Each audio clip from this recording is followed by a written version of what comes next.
नारान के इलाके का सबसे बड़ा चश्मा है ये। पानी तेज़ रफ्तारी से बहता हुआ आता है सड़क के ऊपर से गुजरकर और एक आबशार की सूरत में नीचे गिरता हुआ दरियाए कुन्हार का हिस्सा बन जाता है।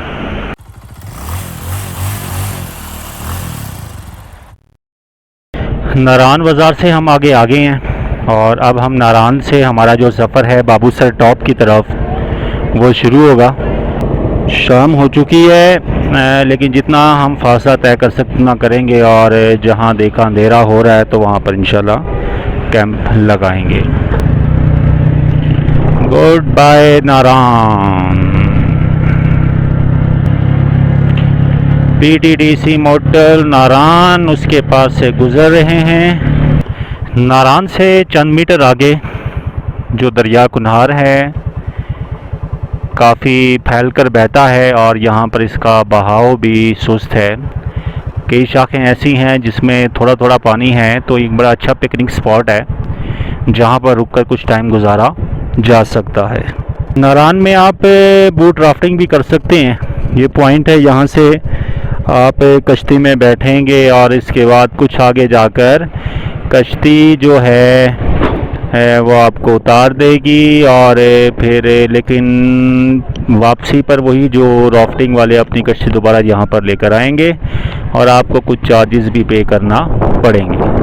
अब तो जगह जगह राफ्टिंग पॉइंट बन गए हैं। शुरू में पहले एक ही हुआ करता था। यहाँ पर दरिया बड़ा स्मूथली बह रहा है और पत्थर वगैरह भी उसके दरमियान जो बड़े पत्थर है वो नहीं है, इस वजह से राफ्टिंग यहाँ पर पॉसिबल है। नारान से तकरीबन 3 किलोमीटर के बाद बहुत ही खूबसूरत मंजर है। बुलंद पहाड़ नज़र आ रहे हैं और उनके दरमियान में से बहता हुआ दरियाए कुन्हार।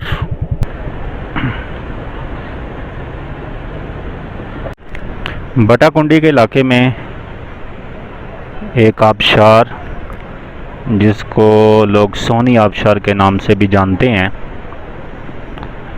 अगर आप देखें तो ये 3 ढलवानों या 3 स्टेप के अंदर ये नीचे आती है।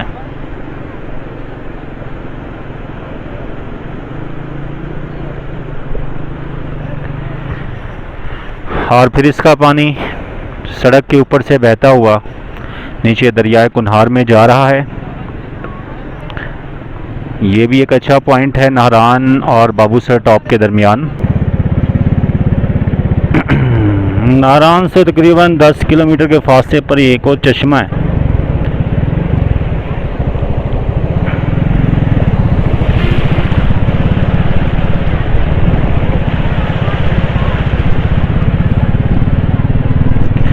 शूज़ के अंदर पानी गया, बड़ा ठंडा पानी है। हम बटाकुंडी पहुंच चुके हैं।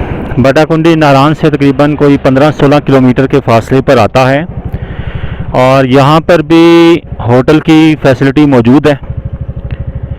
रोड तकरीबन यहाँ तक बहुत बेहतरीन है, सिर्फ थोड़े बहुत चंद पैचेस आते हैं जहाँ से चश्मे गुजर रहे हैं, वहाँ से थोड़ा सा एहतियात से गुजरना पड़ता है, वरना बाकी रोड कारपेटेड बने हुए हैं। बटाकुंडी का एक और व्यू, वो आगे दरिया के पुल पर से हमने गुजरना है। पहले नीचे जाना, इसके बाद पुल के ऊपर से गुजर कर फिर हमने दोबारा बुलंदी की तरफ जाना है। बहुत ही खूबसूरत मंजर है। नारान के इलाके का सबसे बड़ा चश्मा है ये।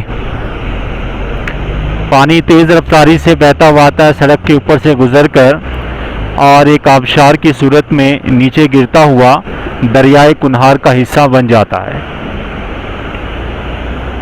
यहाँ से गाड़ी को क्रॉस करते बहुत एहतियात और बाइक को क्रॉस करवाते वक्त बहुत ही ज़्यादा एहतियात करना पड़ती है। पानी की स्पीड काफ़ी ज़्यादा है और इसके बाद उन्होंने रास्ते में पत्थर भी रखे हुए हैं।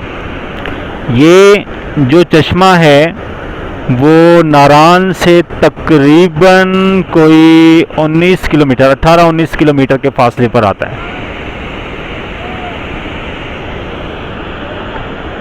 अब इस चश्मे को हमने भी क्रॉस करना है, करते हैं इंशाल्लाह।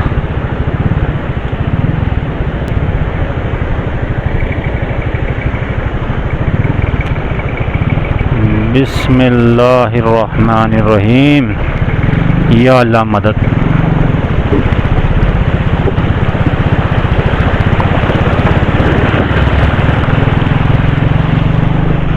बड़ा तेज़ पानी था। साथ लटका हुआ जो थैला वो तो मेरे ख्याल भीग गया है। बटाकुंडी और बरवाई के दरमियान ये ग्लेशियर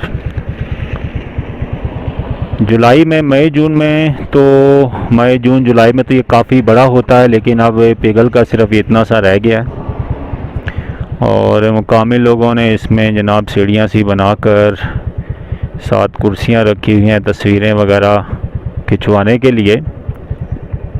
और ये नारान से तकरीबन 21 किलोमीटर के फासले पर है। नारान से तकरीबन 22 किलोमीटर के फासले पर एक बड़ा ग्लेशियर भी हालांकि अगस्त चल रहा है और गर्मियाँ अपने अख्ताम की तरफ बढ़ रही हैं, लेकिन इससे अंदाज़ा लगाएं कि अभी भी ये ग्लेशियर मौजूद है और ये नीचे भी है। तो सर्दियों में तो ये फिर किसका क्या हाल होता होगा। और मुकामी लोगों ने इसके अंदर ग्लेशियर में ही अपने फ्रीज़र बनाए हुए हैं, बोतलें वगैरह कोल्ड ड्रिंक्स वहाँ पर ठंडी कर रहे हैं। एक और बड़ा चश्मा, इसका पानी बड़ी तेज़ रफ्तारी से आ रहा है और ये तकरीबन जी नारान से 23 किलोमीटर के फासले पर है। नारान से तकरीबन 28 किलोमीटर है। बुढ़ावई का इलाका जैसा कि आप देख रहे हैं सामने, ये जो आबादी नज़र आ रही है बुढ़ावई की है और यहाँ पर भी होटलिंग की फैसिलिटी अवेलेबल है। इस वक्त हम बुढ़ावी पहुंच चुके हैं, जो तकरीबन नारान से 30 किलोमीटर के राउंड अबाउट है। इरादा तो हमारा था कि आगे बेसर जगह कैंप लगाते, लेकिन फिर रात भी हो रही थी तो सोचा यहीं पर अपना हम टेंट लगाएंगे। इस वक्त हम एक होटल में खाना खाने के लिए रुके हैं और इसके बाद इस होटल की बैक साइड पर एक बिल्डिंग हमने देखी है, उसके शेड के नीचे अपना टेंट लगाएंगे और यहाँ पर हम रात गुजार कर इंशाअल्लाह सुबह फिर हम आगे गिलगित के लिए रवाना होंगे। इस ज़ेर तामीर बिल्डिंग के अंदर हमने फिर ये अपना कैंप लगाया है ताकि बारिश की सूरत में थोड़ी ज़्यादा प्रोटेक्शन मिल सके। यहाँ पर हमने रात गुजारी है। अब फिर हम बाबूसर टॉप की तरफ रवाना होंगे। बुढ़ावई से निकलते निकलते नाश्ता करते पैकिंग करते तकरीबन 10:30 का टाइम हमें हो गया। इस बार टूर हम बड़ा सुकून से कर रहे हैं, ज़्यादा फासला तय नहीं कर रहे थे। पारस से हम बुढ़ावई में रात क़याम किया है, अब बाबूसर टॉप की तरफ जा रहे हैं और इसके बाद शाम से पहले जहाँ हमें शाम होने वाली हुई वहाँ पर हम इंशाल्लाह अपना क़याम करेंगे। अब जैसे जैसे आगे जाते जा रहे हैं रोड की कंडीशन तो अच्छी है, लेकिन चढ़ाइयाँ ज़्यादा होती जा रही हैं और ऑक्सीजन की कमी की वजह से थोड़ा सा ज़ाहिर है कि बाइक की पावर पर भी असर पड़ता है। लेकिन शुक्र अभी तक तो हम चढ़ाई कर रहे हैं और इंशाअल्लाह अल्लाह ताला आगे भी अपना फज़्ल करम करेगा।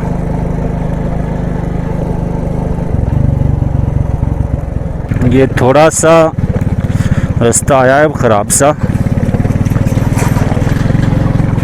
टूटा फूटा है और पानी भी इसके ऊपर बह रहा है, लेकिन कोई ज़्यादा मसले वाला नहीं है।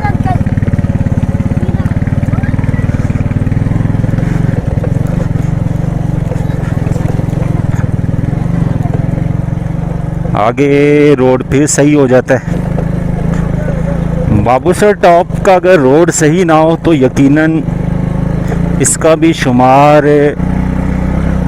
चढ़ाई के लिए ख़तरनाक तरीन टॉप के अंदर हो, लेकिन इसकी जो कमी है, जो इसकी दुश्वारी को इसका जो रोड है वो काफ़ी हद तक पूरा कर देता है। ये एक चश्मा थोड़ा सा ही जो बुढ़ावई से आगे और नीचे की तरफ बहता हुआ फिर एक नदी में तब्दील हो रहा है।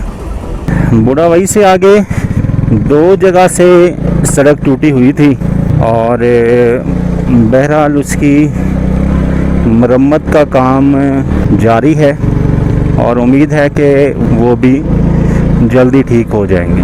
पहाड़ों के खूबसूरत मनाजिर हमारे साथ साथ हैं। अभी पहाड़ों पर कुछ सब्ज़ा बाकी है, कुछ दरख्त भी नज़र आ रहे हैं, उनसे फूटते हुए चश्मे जो आगे नीचे बहते हुए दरियाए कुन्हार का हिस्सा बन रहे हैं। दरियाए कुन्हार हमसे दाएं तरफ गहराई में बह रहा है। अभी एक बड़ी टफ चढ़ाई चढ़कर आए हैं। पहले गियर में बड़ी आराम से बाइक चढ़ी है। थोड़ा सा रोड भी कंस्ट्रक्शन के लिए उसको थोड़ा सा उखाड़ा हुआ है इन्होंने। अब ज़रा बाबूसर टॉप तक कुछ चढ़ाइयों से ही हमारा वास्ता पड़ना है। अल्लाह अपनी फजलो करम से हमारे लिए आसानी का मामला ही करे। जहाँ से रोड के ऊपर से पानी गुज़रता है वहाँ पर रोड डैमेज होती है, और सर्दियों में तो ये सारा इलाका बर्फ़ से मुकम्मल तौर पर रोड समेत ढका होता है। अभी बाबूसर टॉप 31 किलोमीटर, जलखट 5 किलोमीटर है आगे, और चश्मे जो कि सड़क के ऊपर से गुज़र रहे हैं।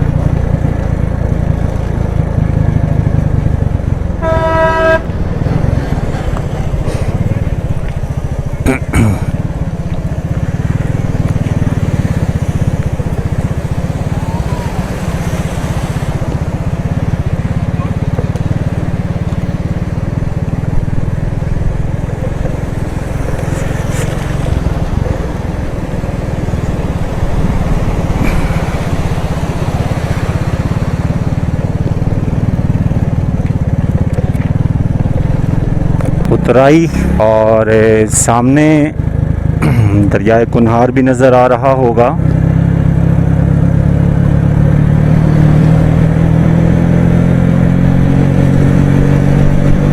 खुद ब खुद बाइक भागती है,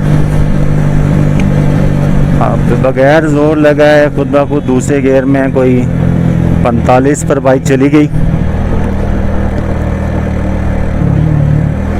चलो हम भी थोड़ी सी भगाते हैं, यहाँ से रोड क्लियर है। सही है। हम भी कोई बाबूसर टॉप के रास्ते में 60 की स्पीड के मज़े ले लें। जीप को कोई परवाह नहीं होती इन रास्तों की। वैसे ही तो इसको पहाड़ों की शहजादी नहीं कहा जाता। ले जी, अब हम दाखिल होने लगे हैं Lulusar and Dudipatsar national park. Welcome to Lulusar Dudipatsar national park. इस इलाके को अब नेशनल पार्क डिक्लेयर कर दिया गया है, और नेशनल पार्क्स के अंदर शिकार मना होता है और जंगली हयात को तहफ़्फ़ुज़ हासिल होता है। ले जी, जलकट को पीछे छोड़कर हम बेसल पहुंच चुके हैं। कहीं इसका नाम बेसल लिखा हुआ नज़र आता है, कहीं बेसर होता है, और वो मून रेस्टोरेंट है जिन्होंने नारान में लिखकर लगाया हुआ था कि 1 घंटे की मुसाफत पर। झूठ बोलते हैं। कल भी हमने कई घंटे, कोई 2-3 घंटे कल सफ़र किया, और आज कोई 1 घंटा हो गया, और मून रेस्टोरेंट अब आया है। हमारा इरादा था कल रात का खाना ये मून रेस्टोरेंट में खाते, लेकिन कल तो हम बड़ा वही रुक गए, और अब सुबह नाश्ता वहाँ से करके निकले हैं। रोड अच्छा है, चढ़ाइयाँ ज़रा कई जगह पर टफ़ आई हैं, लेकिन एक मेरे साथ जो अब्दुर्रहमान भाई हैं उनकी 70 बाइक है, वो भी उनको कर गई है। कोई यानी कि इतनी ज़्यादा कोई दुश्वारी महसूस नहीं हुई। बेसल से तकरीबन 2-3 किलोमीटर के आगे ये लोहे का पुल क्रॉस करें, और इसके बाद सड़क के साथ बाएं तरफ मुड़ें, और आप पहुंच जाएंगे सब्ज़ पानियों की शहज़ादी झील लोलूसर के पास। झील लोलूसर का पहला नज़ारा।